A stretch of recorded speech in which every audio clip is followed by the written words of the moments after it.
Hey guys, welcome back to my channel. It's GlamCam and I brought you guys this DIY crochet faux lock hairstyle, and it took me about a day. I did it over a period of 2 or 3 days. I just took my time with it. Really, parting was like the most difficult process of the whole thing. Once you get down the crochet and the wrapping the hair around your individual plaits, then the rest is a breeze. You just get through that. But the parting was probably the most difficult process of me. If you've seen my knotless braids video, you know that I discovered how important parting is. And so for this style, I really put more and more effort into the parting technique, especially doing it in a small to medium size. So I'm going to show you guys how I did my parting, how I prepped my hair for this style, and how I crocheted and wrapped the crochet hair around my hair to complete the style. So if you want to stay tuned, keep on watching guys, and subscribe to my channel because I have more DIY videos coming for you guys, more makeup, more hair, more vlogging, more tutorials coming for you guys. So I really hope you're there to catch all of the good tea that I have for you, and stay tuned to see how I completed this style. Okay guys, so I'm starting off with my fresh hair. I washed my hair a week ago, and so I'm not really gonna re-wash my hair. I'm just gonna use this Girl in Hair Under Hair Care Clarifying Apple Cider Vinegar Rinse, and this is kind of what I use as a co-wash. This is also what I used in my maintaining my braids video. So I'm just going to use this just to clarify my hair and get the product out. So I'm going to start by just sectioning my hair into twists, and I'm going to wash it in sections. And I'm just going to use this product to, like, you know, rub it through the scalp and rub it through the hair just to release all of the product that I have in my hair so that my hair is fresh and clean when I start braiding it, prepared for this style. Okay, so now my hair is freshly washed, and I'm going to show you guys how I prep my hair for this protective style. And of course, I'm going to go in with my shea butter, scalp butter. Like, this stuff is so good. You guys should watch my video on how I made this. Like, I use this religiously. Like, I use it every time I wash my hair. I use it in the braiding style. I grease my hair with it. And then I'm going to go in with my aloe vera water mix. You also should watch my DIY video on how I made that. Hair spritz, I use that faithfully as well.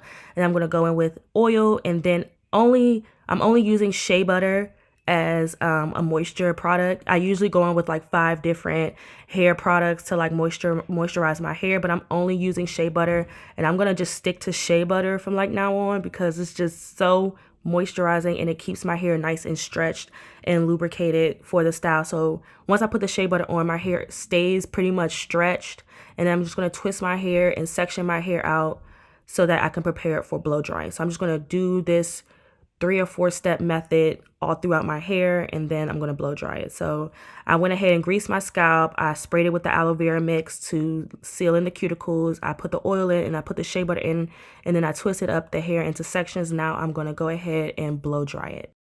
And the main reason why I'm only using shea butter this time is because I'm blow drying my hair with the Revlon blow dryer brush. And whenever I use other products, they always gunk up in the brush, and I notice the like product buildup in the brush, and it's hard to clean. So when I just use shea butter, I don't have to worry about like dried up product building in my brush. So shea butter is just way more simple.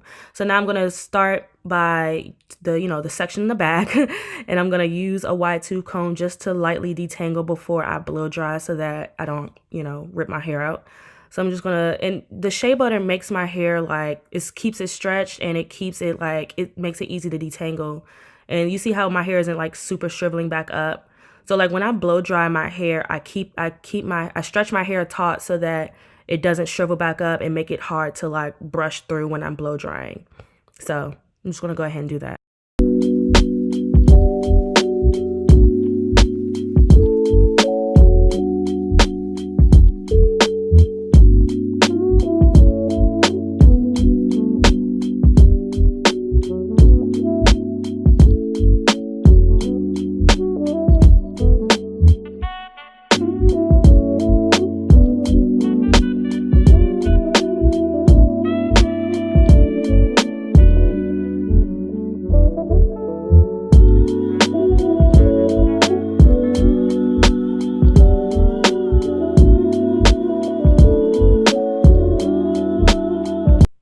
So this is my hair all freshly blown out, and I'm doing like a quick little length check. I'm kind of shocked on how much my hair grew.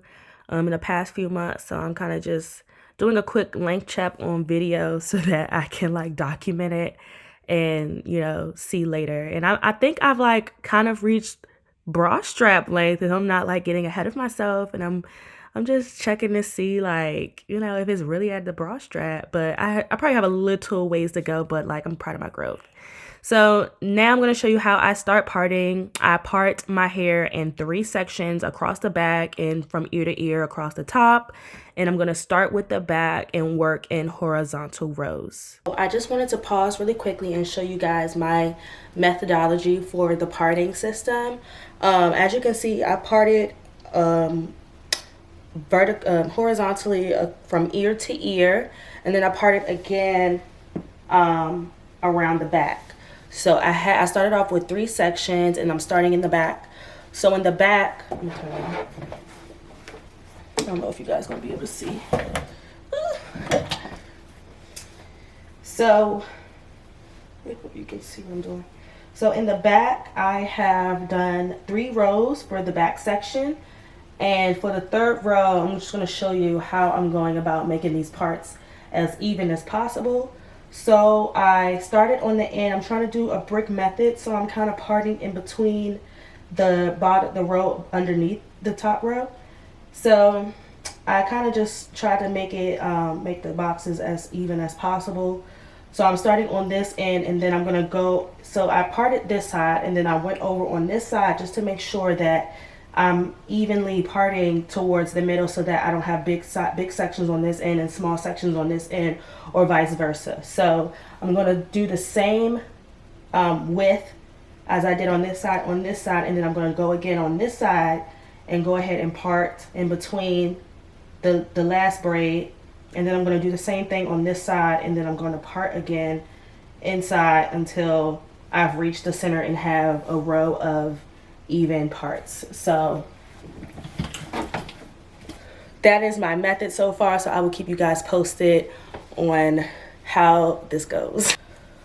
So I am pretty much done. I just have like 5 more to do.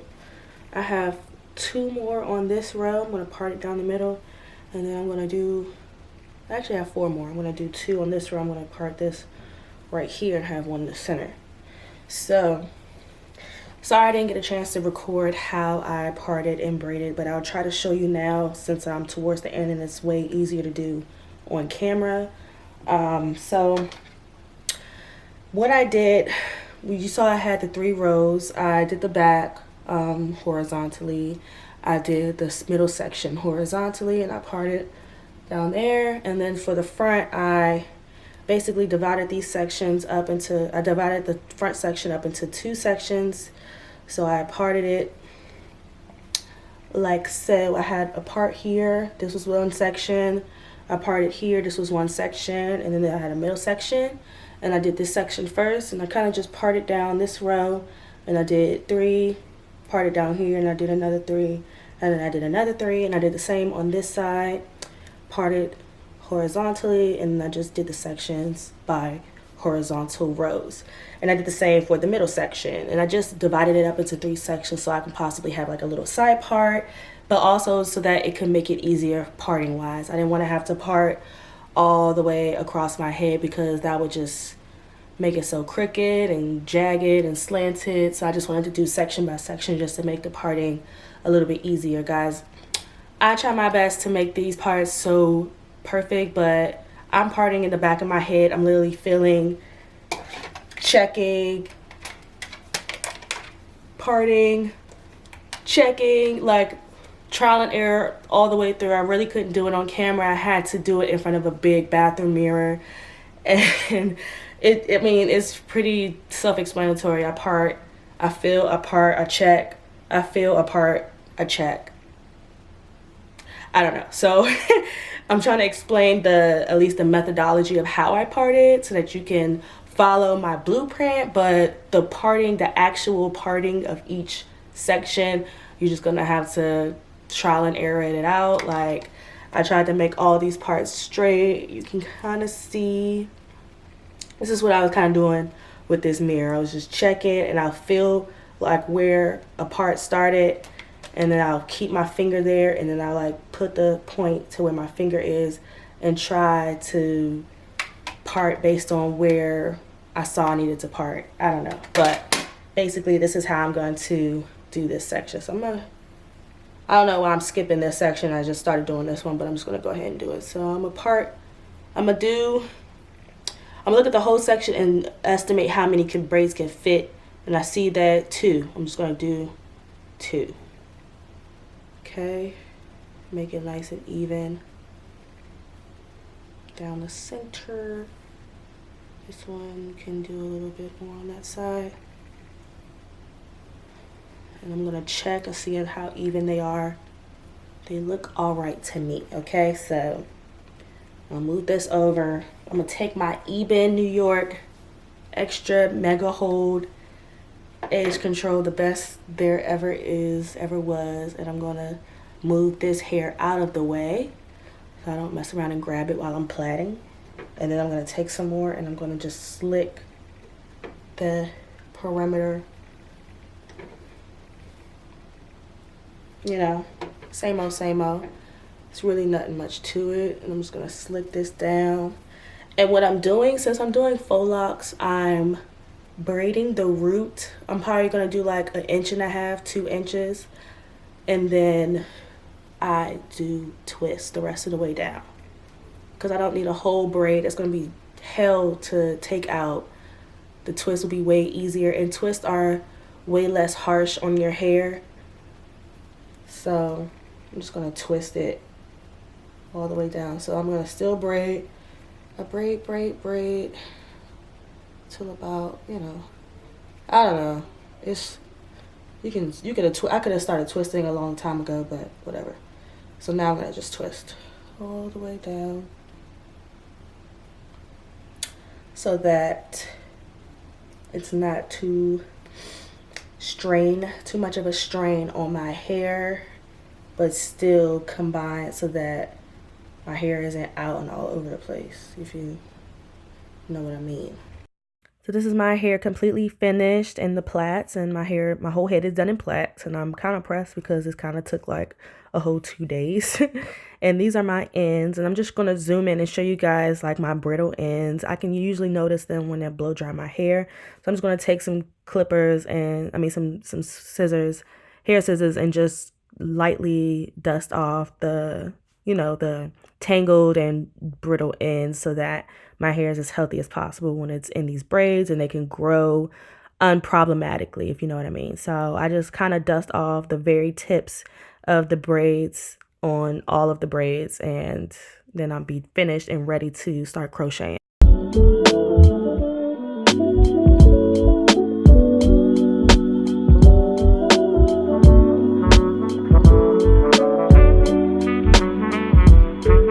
So I used 3 packs of the Free Tress Braid Wavy Soft Faux Loc in 20 inch, and I used the color 0T27 for a nice ombre. And you're also going to need a crochet needle that I just got from the beauty supply store for about $2.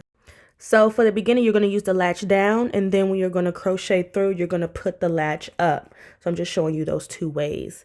And so I'm just going to take some shea butter to just lightly coat my braid in shea butter, just to make sure that it's fully moisturized throughout the duration of my wearing. And then I'm going to take the crochet needle, and you're going to have the latch down, and then you're going to stick it through the base of your individual braid, and then keep the latch down. As you can see, I pull it all the way through so that the latch can, is free to latch up. And I'm going to take the whole of the crochet braid, and I'm going to latch it onto the crochet needle, seal the latch closed, and pull it through. You want to make sure the latch is down when you push it through in the beginning, and the latch is up when you pull it back through. Otherwise, it's going to catch onto your hair and get all tangled. And you're going to take the whole of the crochet braid, like that little loop at the end, and you're going to wrap it around your braid and the crochet braid to seal it in and to just make it nice and locked in there. And then you have the braid and the crochet braid. So I'm going to show you again. You're going to have the latch down in the beginning. Keep it down. Make sure you do not have it up when you push it through your braid, because otherwise it'll get tangled in your hair. Push it through. Take the loop of the crochet lock, latch it onto the crochet needle as such. Close the latch completely, and then pull it through, and there you have it. You can remove the crochet needle, take that loop from the crochet lock, and then wrap it around both the braid and the lock to seal in that faux lock, and then there it is. It's attached to your head. It's your hair now. And once the crochet is fully, latched into your head, you're going to start wrapping the faux lock around your plait. And you want to make sure you know the direction that the hair is twisting initially. And then you're going to just kind of unravel it right before you twist it, and then wrap it around. Like I'm kind of pulling it, unraveling it, and then I'm wrapping it around. And you want to let go halfway through to make sure that it stays wrapped, because if you let go and it starts to unravel, that means you're wrapping in the wrong direction. You're gonna have to redo it and wrap in the opposite direction. So you want to make sure that you let go and that you're like wrapping as gently as possible, so you're not like over wrapping or wrapping in the wrong direction. And so I'm kind of just gently wrapping it all the way down my braid. And when I got to the end, I should have been wrapping it some more, but when it got to the blonde part, it started getting like kind of matted and tangled. It was hard to unwrap. So I tried to like shortcut it and tuck it in, but that didn't really work. So you're going to just have to wrap it, untangle as much as you can, and wrap it as much as you can until you get to the very end. And this is the final result, guys. I really hope you like this content, and I really hope this was very helpful for you. If it was helpful, please go ahead and like this video and comment down your favorite part, and just let me know like what helped you and what you have questions on. And yeah, guys, go ahead and subscribe to my channel. I have more content like this coming for you guys. Thanks for tuning in. Bye.